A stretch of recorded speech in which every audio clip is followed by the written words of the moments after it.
Bonjour tout le monde, bienvenue à ce nouveau rendez-vous de Folie douce. Ici Yvan Bugeaud. Aujourd'hui, je reçois Marjolaine Rivet-Bourgard et Justine Fortin. Elles viennent cette fois comme invitées. Elles nous présentent la ressource sans but lucratif Sors de ma tête. À l'espresso et à l'espresso allongé, Pierre amène son sujet, la peur de l'engagement. Notre invité en début de deuxième demi est Cédric Dagenet. Il nous parle du syndrome de Gilles de la Tourette. Bienvenue à Folie douce. Vous écoutez Folie douce. Témoignages, entrevues d'experts, chroniques, toutes les facettes de la santé mentale en une seule émission. J'accueille maintenant mes invités. Alors, Justine Fortin, bonjour Justine. Bonjour. Et Marjolaine Rivet-Bourgard, bonjour Marjolaine. Bonjour. Mes invités, parce que vous n'êtes pas à titre de chroniqueuse aujourd'hui, vous êtes à titre d'invité, parce qu'on veut tout savoir sur l'OSBL, Sors de ma tête, parce que vous en avez parlé à quelques reprises dans vos chroniques.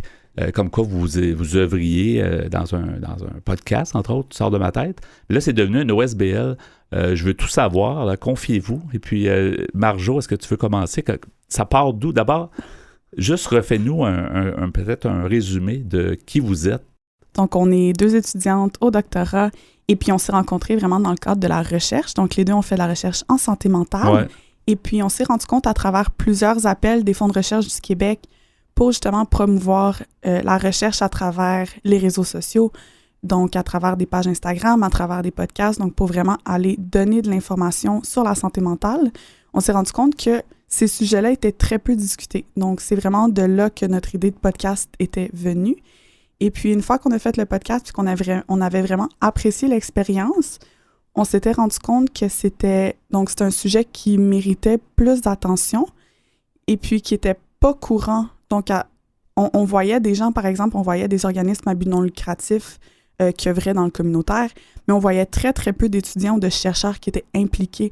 Donc, il n'y avait pas encore ces connexions-là entre le monde de la recherche et la communauté générale. Donc, c'est vraiment de là qu'est sortie l'idée de « ben let's go, on est des chercheuses, on a les connaissances scientifiques, on a le bagage et on veut vraiment apporter ça à la communauté. » Et souvent, la recherche, comme vous en aviez déjà parlé dans d'autres passages ici, vous disiez que la recherche, il y a un manque au niveau de l'expliquer à la population, de rendre ça, de décomplexifier peut-être la chose. Là. Fait que c'est un peu ça aussi, je pense, votre podcast Sors de ma tête. Hein? Oui, c'est ça. On veut vraiment vulgariser. Donc, on sait que c'est la population qui finance la majorité des projets de recherche qu'on a au Québec. Merci pour ça. Par nos impôts et tout. Exactement. Là. Mais notre retour à la population, en ce moment, il n'y en avait pas beaucoup. Ça restait vraiment restreint à la communauté scientifique par des congrès scientifiques ou des articles scientifiques. Et là, les gens, ils savent même pas dans quoi ils investissent leur argent. Donc, pour nous, c'était vraiment important d'aller vulgariser nos résultats pour que ce soit accessible vraiment à tous et à toutes. Et le podcast était une de ces voies pour aller rejoindre les 18-35 ans, là, par exemple. Vous êtes la nouvelle génération de chercheuses. Oui. Dans la vingtaine, puis vous commencez votre carrière. Dans 30 ans, peut-être, vous aurez amené un nouveau style parce que les anciens vont être partis à la retraite. Puis ça, c'est intéressant. Il y a quelque chose de motivant, puis il y a quelque chose qu'on sent que c'est inépuisable. Je sais pas si c'est un peu votre feeling là-dessus aussi. Là. Mais je pense qu'on fait vraiment partie des premières générations, comme tu viens tout juste de le mentionner. Puis ça a déjà été fait dans le passé, ça a été fait avant. Donc, par exemple, je pense à ma co-superviseure Manuela Ferrari, qui est extrêmement impliquée dans le transfert des connaissances, que j'ai appris récemment qu'elle a vulgarisé ses projets dans le fond, ses résultats doctoraux en une vidéo avec une danse interprétative qui est très, très, qui sort énormément de la boîte. Ça sort de l'ordinaire, là, ouais. Mm-hmm. Tu vois pas ça souvent, donc ça existait avant, mais l'importance qui est accordée à ce genre de projet, à ce genre d'activité, c'est vraiment maintenant que ça se passe. Donc, il y a les fonds de recherche du Québec qui investissent, avec Rémi Quirion, qui investissent énormément depuis les dernières années, puis on fait vraiment partie comme un peu de leur guinea pig. C'est un peu ça qu'on est en ce moment, honnêtement, ou c'est comme ça qu'on était avec le podcast. C'était vraiment les premières générations de comme, OK, il y a une crise, il y a la COVID, faut qu'on agisse maintenant, faut qu'on mette la bonne information dans l'univers des réseaux sociaux. Ouais. Puis on a fait partie de cette gang-là. On est super excités d'avoir fait partie de cette gang-là et d'en faire encore partie aujourd'hui. Puis c'est vraiment cette génération-là qu'on regarde, qu'on grandit avec eux. On explore plein de choses avec eux, puis on sait qu'on est la génération, puis le groupe qui va perdurer dans ces activités-là. Ouais. Donc, il y a vraiment quelque chose de motivant puis de vraiment drivant avec ça. Parce que ce qu'on peut percevoir des gens qui sont pas en recherche, ils se disent qu'il doit y avoir un paquet de belles choses qui se font, puis plein de découvertes, puis plein de concepts.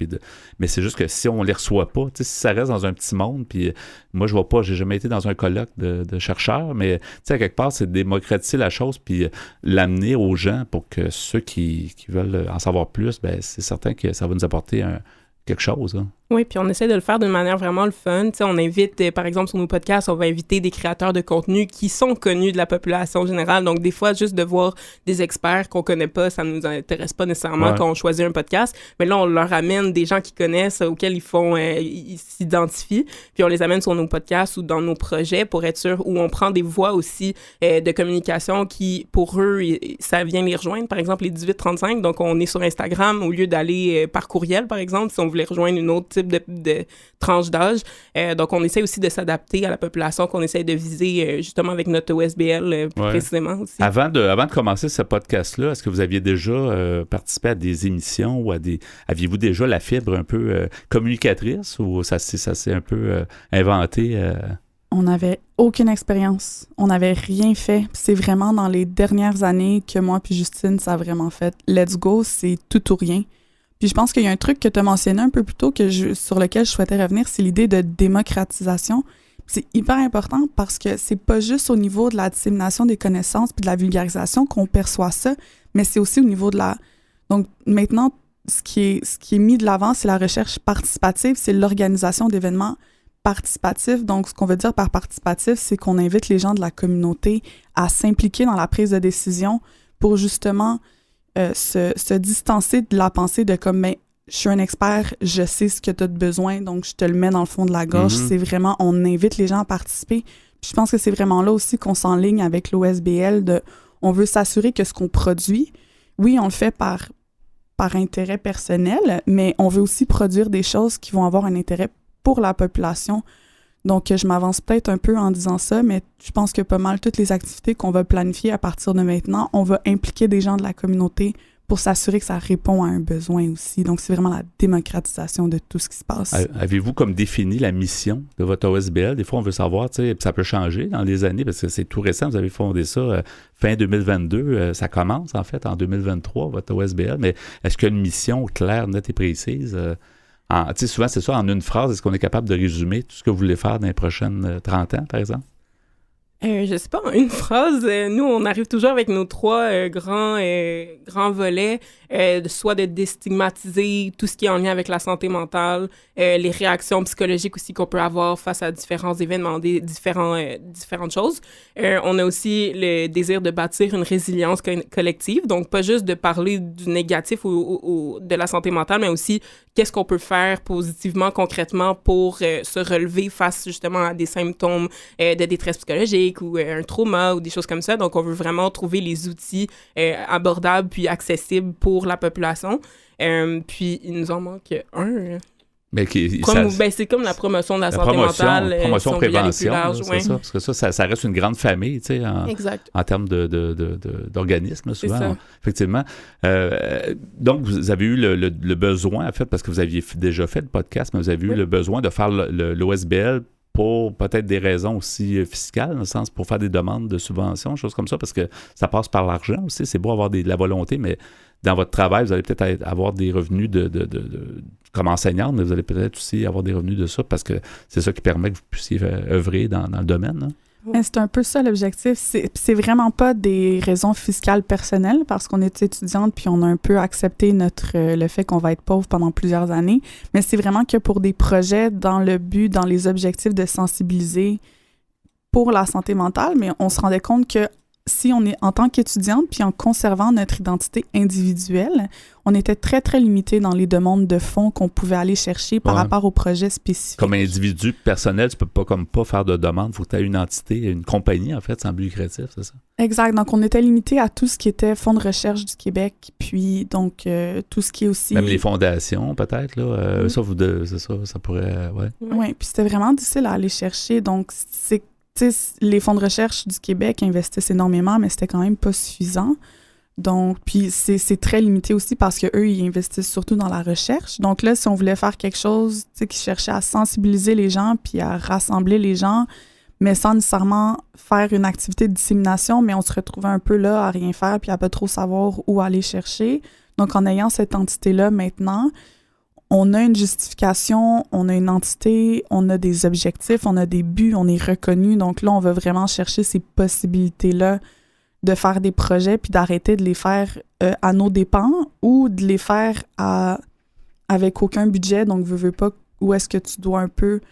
Faut que tu balances entre la qualité, puis donc, tu sais... Tu peux pas aller au bout de ce que tu veux faire quand t'as les ressources. Tu peux même engager quelqu'un pour venir t'aider dans des domaines. Puis, parce que c'est difficile de tenir ça à 2 personnes. Là. C'est quand même une grosse tâche. Ça a l'air facile pour les gens de l'extérieur, mais quand on produit quelque chose, vous le savez, là, nous, on produit l'émission chaque semaine, puis ça prend énormément d'heures. Puis la même chose quand vous faites le podcast, je pense que ça doit être la même chose. Oui, puis ça amène aussi une crédibilité de pas dire Marjolaine et Justine ont fait un podcast, mais maintenant Sort de ma tête est plus grand que nous. Je trouve que ça amène aussi une crédibilité qu'on veut faire des collaborations, en plus même d'aller chercher de l'argent. Là. Donc, ça a été vraiment aidant, je trouve. À date, on voit vraiment une différence là, depuis qu'on est un OSBL. Comment vous voyez, genre, les 5 prochaines, les 10 prochaines, les 20 prochaines années? C'est dur à se mettre... Mais peut-être, quelles sont vos aspirations pour Sort de ma tête? Mais je pense que, pour commencer, il va y avoir un aspect formation de la relève. Donc, on veut pas être... Donc, maintenant, on est juste 2. On aimerait ça être plus. On aimerait ça pouvoir continuer à coordonner, à être impliqué. Mais on veut que ça grossisse sans être les seuls à porter ça sur nos épaules. Donc, il y a vraiment un aspect de on veut vraiment mentorer des personnes, des étudiants qui vont être intéressés à continuer à porter le projet puis à faire valoir les objectifs avec nous. Mais il y a aussi tout plein d'activités qui sont dans le pipeline en ce moment. Justement, c'est de ça qu'on discutait avant de venir assister à l'entrevue. Mm-hmm. On sait pas à quel point on veut donner des détails, mais par exemple, on peut dire que tout récemment, on a sorti une vidéo sur justement l'expérience des femmes en recherche. Donc, dans le cadre de la Journée internationale des femmes et des filles de sciences. Oui. Donc, c'était super intéressant. Qui a lieu, je pense... C'était le 11 février. 11 février, comme à chaque année, c'est le 11 février, oui, c'est ça? Ben, donc, oui. Le 11 février dernier, ouais. Puis, dans le fond, c'était super fascinant. On a reçu donc un total de 4 femmes en recherche qui avaient un parcours très inspirant et différent, qui nous ont parlé de leur expérience, donc provenant de 4 générations différentes quand même. Où est-ce qu'elles en étaient rendues? C'était quoi leurs conseils? Donc, vraiment des vidéos qui vont chercher à motiver. Puis nous, on tripait à faire ça. Mm-hmm. Ça a pris énormément de temps, mais on a vraiment trippé. Mais de continuer à faire des vidéos selon la demande puis selon les besoins qu'on identifie, ça fait partie des activités qu'on veut continuer à faire.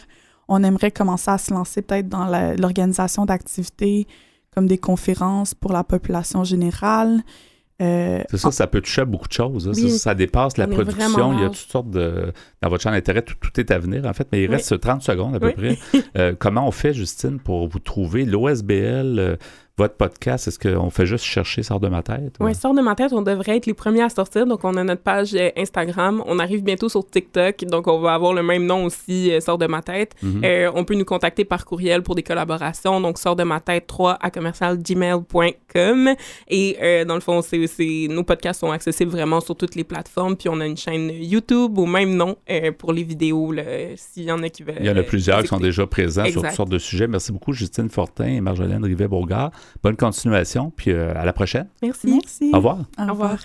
Vous voulez mieux nous connaître et communiquer avec nous? Visitez notre site internet au www.antenne.qc.ca. antenne.qc.ca. C'est maintenant le moment du segment Espresso. Alors Pierre, ton sujet cette semaine, la peur de l'engagement. Oui, un sujet qui est très à la mode et je dirais depuis déjà plusieurs années. Je dirais, depuis longtemps. Certainement au Québec. Ça arrive souvent qu'on parle de ça. Les gens ont peur de s'engager. On parle souvent dans les couples. En vie de couple. C'est pas mal ça qui est C'est peut-être pas la même chose ailleurs dans le monde. Moi, je sais pas. Il y a des sociétés peut-être moins, sont peut-être pas au même niveau, non? Alors, c'est un article que j'ai trouvé sur Internet qui s'appelle « Chute du nombre de mariages, une tendance à long terme ». Et j'ai pris cet article sur le site journalmetro.com. C'est écrit par une dame du nom de Catherine Deshôtels. Elle est journaliste pour la presse canadienne. Alors, celle-ci nous dit « De prime abord, il est à noter que le Québec est le leader mondial d'union libre. » Ah, Ça, je ne le savais pas. On est pas. premier dans ce domaine. Il faut bien qu'on soit premier. On est champion quand même dans bien des affaires, mais ça, oui. je ne savais pas. Non. Alors, de plus, ce sont surtout les Canadiens français d'origine catholique qui ont délaissé le mariage, souligne la professeure à l'Institut national de recherche scientifique, Mme Hélène Bello. Autrement dit, les Québécois. Exactement. C'est pas oui. mal ça. Oui. Elle nous dit le mariage, c'est une cérémonie sociale. La raison pour laquelle les gens se marient aujourd'hui, c'est d'abord parce qu'ils s'aiment, pour la tradition, pour des questions religieuses et parfois pour le côté festif. Puis pour les cadeaux, peut-être. Hein? Ouais, peut-être. Il y a des cadeaux, des fois. Sûrement, ça va avec. C'est vrai que ça va avec. des fois, c'est souvent un méchant party, comme on Puis pourrait les dire. gens qui y vont, des fois, ils vont pour le buffet aussi. C'est pas juste pour le mariage. Un bon buffet gratis, c'est toujours intéressant. Bien. Alors, de nos jours, ce rite peut entraîner des conflits, par exemple, si on n'invite pas certains membres de sa famille ou encore des amis qui, eux, nous avaient invités à leur mariage. Ça peut être vu comme un affront, explique la professeure. Ouais. Madame Hélène Belleau nous dit « C'est clair que pour les Canadiens français, ce n'est plus un rite de passage, mais ça l'est dans d'autres cultures. Pour beaucoup de communautés culturelles, c'est extrêmement important encore. » Et je pense que ça va par vague, parce qu'il y a des moments où les gens peut-être ressentent, je sais pas, il arrive des événements puis ils se disent, ben, je sais pas, tu sais, on dirait que il y a quelque chose de sécurisant, il y a quelque chose comme de, justement, une tradition. Là, ouais. Oui, sûrement. Maintenant, dans un autre article que j'ai pris sur le site marieclaire.fr, un article qui s'appelle « Peur de l'engagement, s'empêcher d'avancer par peur du rejet ». Et c'est écrit par une dame du nom de Gwendoline Goudichaud, qui est journaliste pour marieclaire.fr. Alors, cette madame Goudichaud nous dit « Trop jeune pour se marier ou pas de relation sérieuse pour garder sa liberté. La peur de l'engagement se décline sous toutes les formes, mais loin d'une prétendue immaturité, c'est un mal qui cache d'anciennes blessures. » Ah bon? Dans un couple, le blocage de l'un des partenaires au moment de l'engagement nourrit les tensions. Quelle que soit la nature de ce dernier, il est primordial de comprendre d'où vient cette appréhension afin de pouvoir s'en défaire et avancer à deux. Mais comment la reconnaître? Est-il possible de la gérer? Comment accompagner un partenaire effrayé par l'engagement? Catherine Demangeau, thérapeute de couple, nous donne les clés pour passer au-dessus de cette peur. Alors, elle nous dit, tout d'abord, il est primordial de définir quels engagements on veut construire. Il y a des engagements avec un statut légal comme le mariage ou d'autres qui sont seulement affectifs ou sexuels. C'est important de noter qu'il n'y a pas qu'une seule manière de vivre en couple. Il y en a des milliers. Le tout est de savoir quel est l'engagement qui nous convient le mieux. Ainsi, je ne crois pas qu'il existe une peur, mais bien plusieurs dans la problématique d'engagement. Quand on s'engage, on a souvent peur de se tromper de partenaire notamment ou de ne pas être tout à fait sûr de vouloir s'engager. Il arrive aussi qu'on soit tenaillé par la peur de se dévoiler, parce que pour qu'on veuille s'engager et qu'on puisse le faire de manière satisfaisante, il faut apprendre à le faire en s'acceptant tel que l'on est. Ça, c'est peut-être moins facile. C'est le défi d'une vie, des fois. Hein? Oui, c'est vrai, oui. La dernière peur est celle de se dénaturer. Beaucoup de gens qui entament une relation avec une autre personne se dénaturent pour plaire.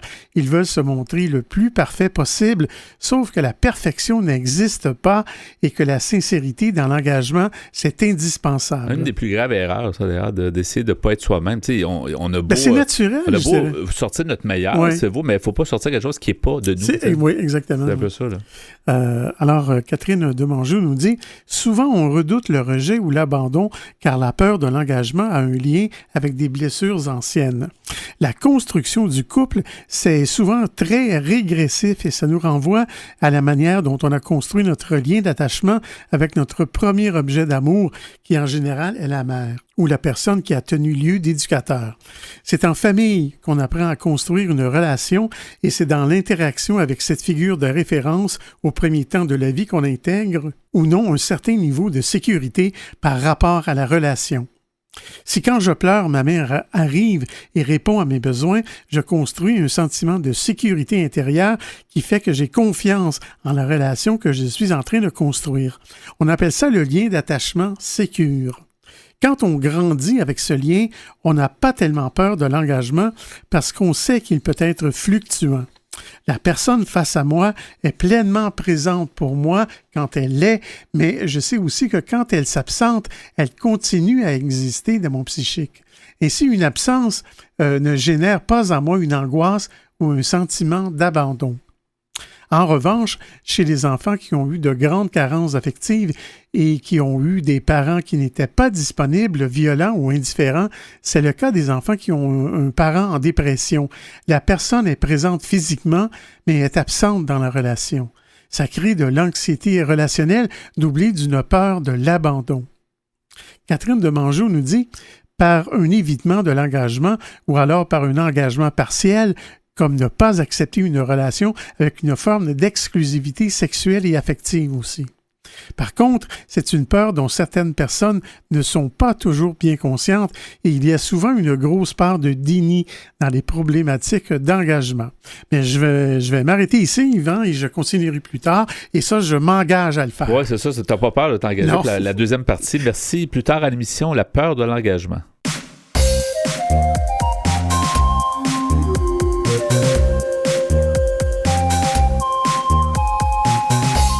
À venir dans l'émission, notre invité est Cédric Dagenet. Il démystifie pour nous le syndrome de Gilles de la Tourette.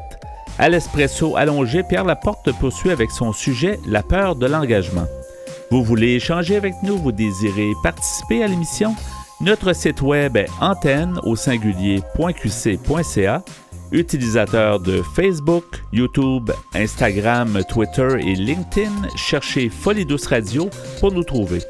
Vous écoutez actuellement Folie Douce, première émission radio francophone sur la planète, démystifiant la santé mentale depuis 1991. Folie Douce, une communauté, une radio.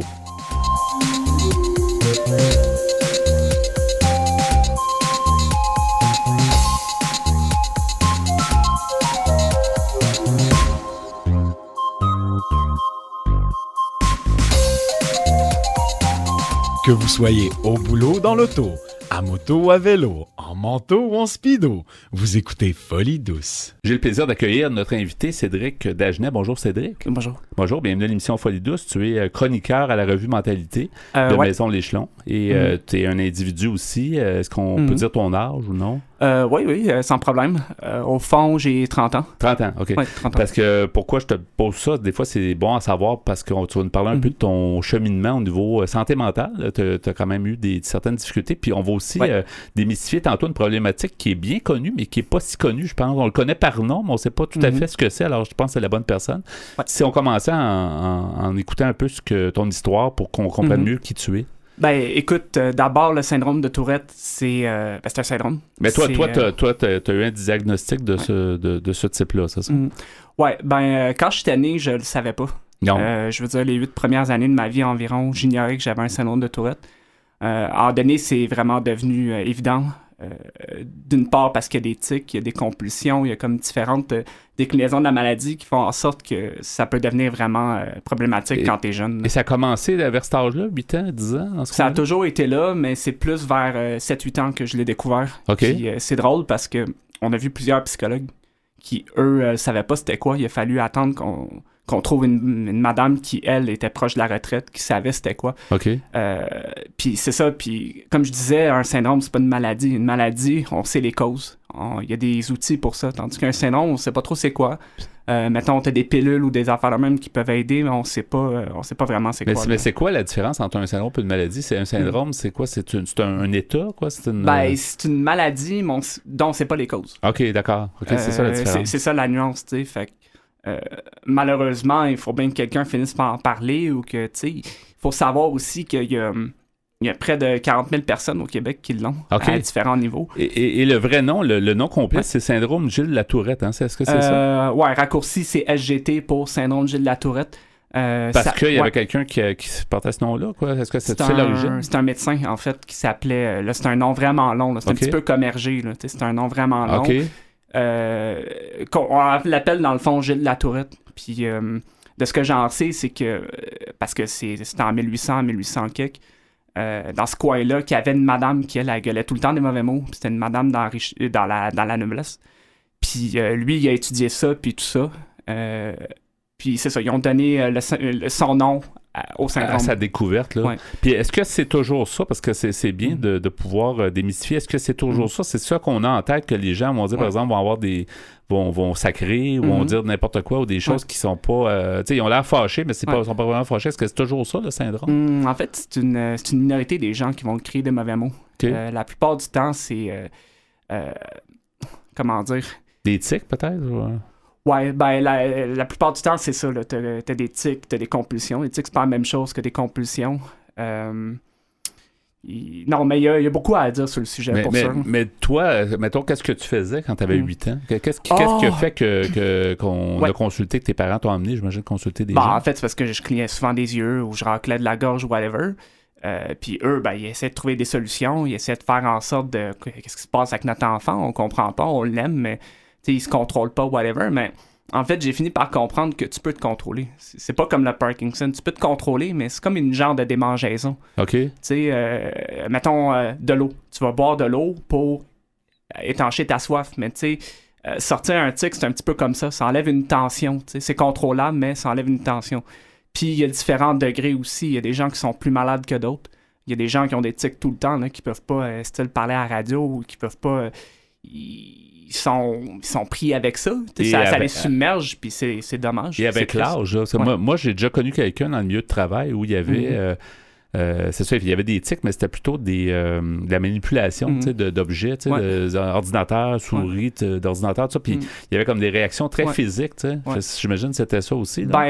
Les tics, comme je disais plus tôt, c'est pas la même chose. Je veux dire, un tic, c'est spontané, t'enlèves la décharge tout de suite. Moi, ce que j'ai surtout, c'est mon cas, mais c'est des compulsions. Je vais souvent j'ai une obsession avec le chiffre 5, puis c'est le même parce que c'est le même. Okay. Puis souvent, je vais me craquer mes doigts de façon à ce que j'ai craqué chacun des doigts comme, mettons, une main, ben là, un doigt, c'est 5. Fait que là, ça fait 5 fois chaque doigt. Puis, ouais, puis ça devient un petit peu débilisant, mais ce qui est le fun, c'est que ça affecte pas le QI ou rien. Non. Au contraire, fait que c'est comme si t'es pogné avec des défauts, mais ça a quelques avantages aussi. Jusqu'à ce jour, dirais-tu que c'est ça, t'as quand même... est-ce que tu es affecté par ça ou tu dirais que tu l'as quand même contrôlé? Je l'ai contrôlé. Il a fallu que je tombe à dos, que j'avais comme 13-14 ans avant d'avoir le contrôle là-dessus. Ce qui est le fun, c'est que tu peux choisir des moments pour expulser ça. Okay. Mettons, si tu sais que tu vas sortir, ou tu vas à l'école ou au travail, peu importe, souvent le matin, je fais mes tics avant de partir, compulsion plutôt. Pour être sûr que tu n'ailles pas à avoir ça en devant public ou c'est ça, parce que c'est ridicule. Je ne vais pas enlever mes souliers pour me craquer les doigts en public. Là, c'est pas pantoute ça. Là. C'est ça. Tu développes des trucs, en fait. Ouais. C'est ça. Je compense pour mon stress, mais évidemment, ça a comme l'avantage d'avoir de l'énergie. T'es toujours allumé, en fait, c'est ça, t'es toujours là. Il y a comme une genre de petite spark, whatever, qui est souvent là, mais c'est ça, des fois, c'est compliqué à vivre aussi, là. Des fois, je suis stressé parce que là, tu peux pas rien faire, c'est comme, fais tes tics, ça va passer. Mais as-tu trouvé d'autres moyens, je sais pas, du sport, je dis n'importe quoi, là, je connais pas vraiment, as-tu trouvé d'autres moyens qui peuvent t'aider à avoir moins de stress, là? Écouter de la musique. OK. C'est quelque chose, je suis vraiment un mélomane fini, là. Ça aide beaucoup, là? Ouais. C'est tough d'être musicien, par contre, pour des raisons évidentes, là. Ouais. Je veux dire, parce que c'est le contraire de ce que je fais, c'est de désynchroniser, mais la musique, c'est vraiment quelque chose qui fait partie de ma vie, là. Je vais en écouter plusieurs fois par jour, puis plusieurs heures, puis c'est juste un plaisir, ça se perd pas. Il y a une espèce de petit côté avec des obsessions aussi, là, que quand j'étais vraiment jeune, c'était les sciences qui m'intéressaient, puis éventuellement, là, j'ai changé ça pour de la musique, puis c'est comme un intérêt vraiment spécifique, mais d'une année à l'autre, ça changeait, puis éventuellement, je me suis dit... si j'étais pour faire du ciné éventuellement, là, c'est devenu ma dernière obsession. Puis, vu que peut-être de quoi faire avec ça, c'est sûr que c'est une obsession qui est là depuis plus longtemps que les autres. Comment tu as eu à conjuguer, comme on parlait de quand tu as commencé à avoir des problématiques de genre-là, en fait, tes parents, comment ils ont conjugué avec ça, puis comment tu as conjugué avec ton entourage? Je sais pas si tu as des frères et sœurs ou t'avais des amis à l'époque, j'imagine. Ouais, ce qui arrive, c'est que ils ont toujours vu que j'avais un petit quelque chose. C'était rien de bien méchant ou whatever, mais évidemment, ça paraissait j'avais plus de tics à l'époque. Puis non, je pense qu'ils ont toujours été fins avec ça. Je veux dire, je suis quand même bien entouré. Là. Il y a des gens qui n'ont pas cette chance-là. Puis c'est dommage, mais c'est des gens vraiment très bien. Puis quand c'est sorti, quand j'ai eu quand j'ai compris c'était quoi, c'était quasiment comme un soulagement. Ah, on sait qu'est-ce qu'il y a, on peut faire quelque chose. Fait que c'est sûr que mes parents essaient de m'aider, de m'alimenter dans mes petits délires, whatever, mais dans le sens que c'était lourd avant, là. C'était lourd, puis j'ai appris à le gérer, j'ai appris à en parler aussi. Moi, j'aurais adoré ça, étant jeune, avoir une émission ou style de quoi qui en aurait parlé, que je puisse aller au ciné, puis je vois... Wow! Ça t'explique les ouais, c'est ça, pour mieux comprendre. Puis côté famille, mon grand-père, il l'avait. Il avait ce syndrome-là, mais je ne l'ai pas connu. Dirais-tu qu'il y a un côté héréditaire dans la majorité des cas, ou d'après les recherches que tu as faites? En fait, il y a un petit détail de même que souvent, c'est plus commun chez les garçons que chez les filles, de ce qu'on en sait. Mais évidemment, il y a beaucoup de travail à faire là-dessus. Il y a beaucoup de recherches, whatever, puis tout ça, mais... non, c'est un drôle de syndrome, en fait. Puis comment tu te présentes aujourd'hui à 30 ans, des gens qui te connaissent pas, est-ce que tu les avertis ou parce que là tu nous en parles, puis notre conversation est agréable. Là, ce qui arrive, c'est qu'on les gens trouvent que ça paraît pas. Je veux dire, puis c'est un vrai plaisir parce que ça m'a pris du temps avant de le contrôler. Là, j'y pense même plus. Puis mais c'est ça. Des fois, c'est lourd, mais non, c'est un sujet qui est fascinant. Peut-être faire de la radio, serait peut-être un truc. Peut-être t'es dans un moment de zénitude, puis tu y penses plus. Ça me fait plaisir, moi, de discuter. C'est surtout de démystifier ça, effectivement, parce que on a toujours l'impression que c'est dangereux, parce qu'il y a quelqu'un qui crie fort, puis qu'on a l'impression, mais faut démystifier ça. La personne n'est pas vraiment fâchée, c'est des fois plus fort qu'elle. Il y a comme un trop-plein, puis il faut que... Ouais, ben, tu sais, comment dire, il y a un côté impulsif aussi.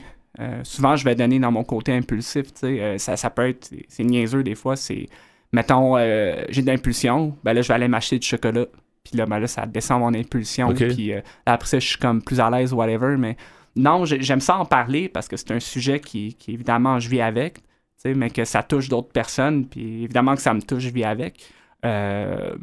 Non, il y en a à dire. Est-ce qu'il y a des journées où tu n'as pas vraiment d'effet du syndrome de la Tourette? Est-ce que ça arrive des journées où tu dis, hey, il me semble qu'aujourd'hui, j'ai rien eu de spécial? Souvent, j'y pense pas. Mettons, c'est la job.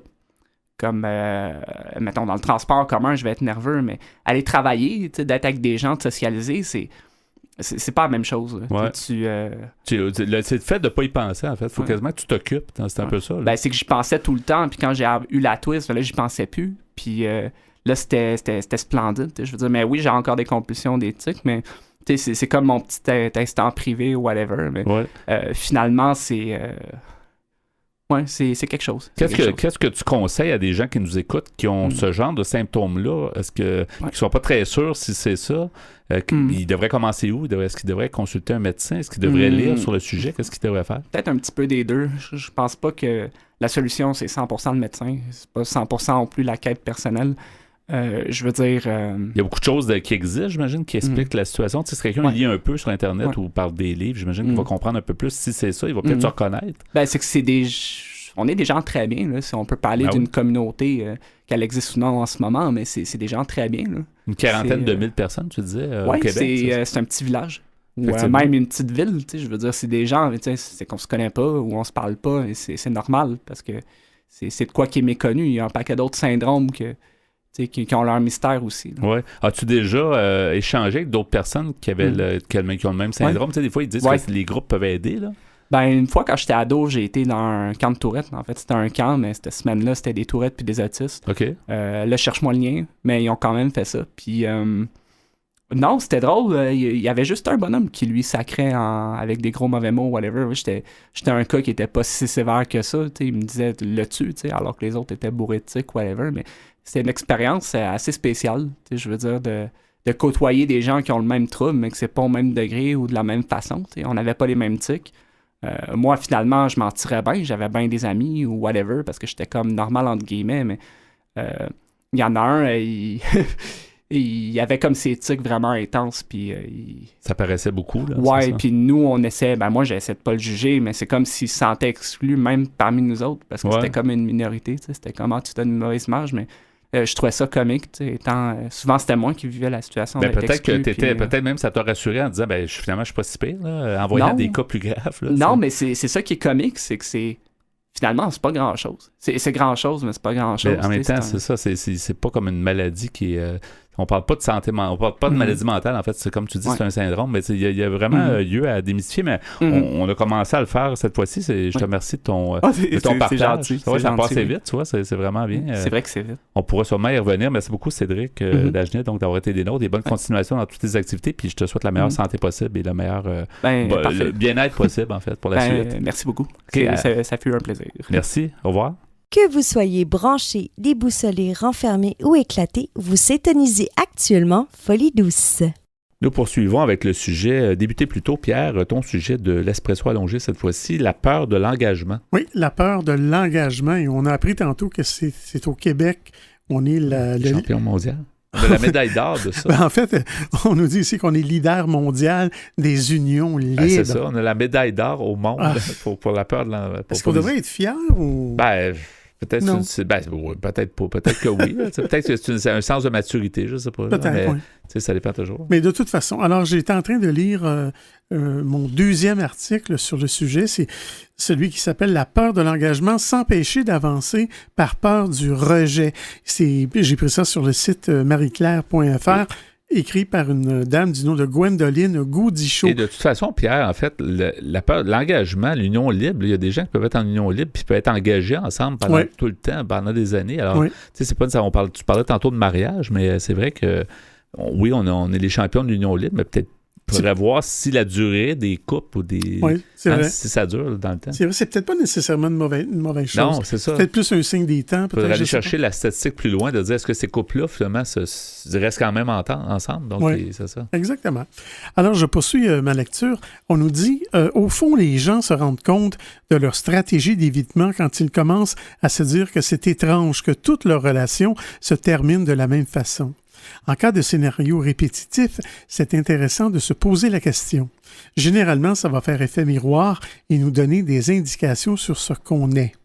Madame Catherine Demangeau, qui est thérapeute de couple, nous dit « La peur ne peut être supprimée. » D'ailleurs, ça ne serait pas intéressant. La peur, c'est une émotion qui n'est pas agréable à vivre, mais qui nous donne des indications très importantes qu'il ne faut pas négliger.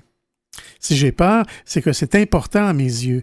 Là, il y a un enjeu d'importance pour moi, donc je dois prendre soin de moi et de ma relation. Et moi, je le vois, la peur de l'engagement, c'est un peu aussi la prudence. Tu sais, la peur, c'est pas nécessairement négatif. C'est-à-dire on peut avoir peur parce que c'est une grosse décision qu'on fait. Là. Justement, la peur, ça peut être justifié. Ça peut être justifié, puis ça peut être une prudence. Hein. Oui. La première chose à faire est donc d'identifier sa peur plutôt que de vouloir la mettre sous le tapis. Il faut arriver à en prendre conscience et à la traverser. Si on a une stratégie d'évitement et qu'on essaie de contourner notre peur, ce ne sera jamais résolutoire. Mais si on l'identifie, on va la traverser en se disant que de toute façon, une assurance couple, ça n'existe pas. Et il y a toujours dans l'engagement une part de doute et il y a forcément des peurs. Ce qui compte, c'est qu'elles ne soient pas paralysantes et qu'on puisse les accepter et vivre avec. Et le grand défi, c'est de trouver l'âme sœur. Juste la bonne personne. La bonne personne, c'est ça l'enjeu. Exactement, oui. Une autre chose rassurante à avoir en tête, l'engagement, c'est quelque chose qui se fait étape par étape. Le temps est nécessaire à la construction d'une relation de confiance. Madame Demangeau nous dit « Le couple peut être une merveilleuse opportunité d'apprendre à grandir ensemble. Seulement, il y a un piège dans lequel il ne faut pas tomber, celui de se transformer en sauveur de son partenaire. Cela va créer un déséquilibre qui peut mettre à mal la relation. La meilleure chose que l'on puisse faire, c'est d'être bienveillant avec lui et de l'accepter tel qu'il est. Lui demander ce dont il a besoin afin d'arriver à être plus en sécurité dans la relation et l'encourager à exprimer ses désirs et ses besoins. Comment faire? En lui montrant que nous-mêmes, on peut prendre la responsabilité d'exprimer nos besoins et nos désirs. Encore faut-il ne pas l'envahir pour ne pas lui donner un sentiment d'incompétence. On a tous des résistances ou une zone aveugle et ce n'est pas grave. La clé est l'ouverture vers l'autre et son univers sans juger ou sans être critique. Il faut avoir beaucoup d'amour et de bienveillance pour pouvoir accepter l'autre tel qu'il est tout en s'acceptant soi-même. Madame Demangeau continue en nous disant « Il faut créer un climat où tout peut se dire sans être obligé de tout se dire. C'est aussi important de se disputer. » Mais avec le bon ton. Oui, en temps et lieu avec le bon ton. Oui. Ouais. Alors, elle nous dit en effet, une dispute est synonyme de challenge bienveillant. Aussi, dites-vous bien qu'un adulte mature affectivement va attendre de son partenaire qu'il le satisfasse au grand maximum à 25% de ses attentes. Pas plus. OK. C'est un peu surprenant. Dans la peur de l'engagement, il y a parfois la peur de ne pas être à la hauteur parce qu'on s'attend à devoir répondre à presque toutes les attentes de notre partenaire. Or, c'est 25% maximum. Le reste, c'est à moi de les prendre en charge.